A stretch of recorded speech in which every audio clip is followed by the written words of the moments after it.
Pour réussir cette transition, c'est pas tellement une question de taille pour moi. Il y a 3 ou 4 leviers. Le premier, c'est la sensibilisation, c'est être au courant, parler le même langage, avoir conscience des limites planétaires. Le deuxième, c'est de trouver son levier d'action et de pouvoir, quelle que soit votre organisation. Le troisième, c'est au lieu d'essayer d'être trop large et d'avoir un effet sur tout, essayez plutôt d'avoir un ancrage local et d'avoir une action locale spécifique. Et puis je rapporte un quatrième levier qui va être plutôt de compter ce qui compte, monitorer ce qui doit être monitoré. Si vous parlez de décarbonation mais que vous ne comptez que les euros, il y a un petit problème.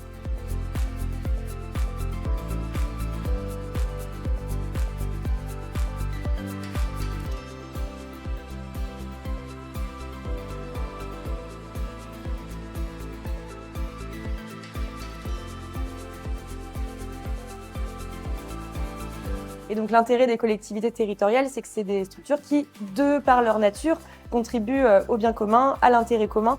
Et donc pour moi, c'est une très bonne porte de sortie pour des jeunes qui cherchent à donner du sens à leur métier en ayant peur du greenwashing parfois des entreprises privées.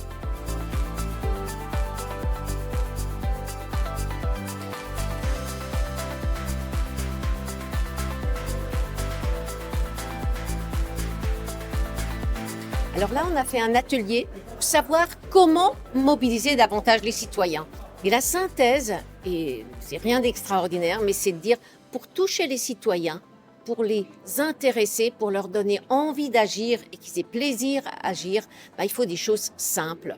Alors, ce qui est clair, c'est qu'on ne peut pas construire une histoire durable et attractive si on n'y associe pas d'emblée les citoyens et les acteurs du territoire.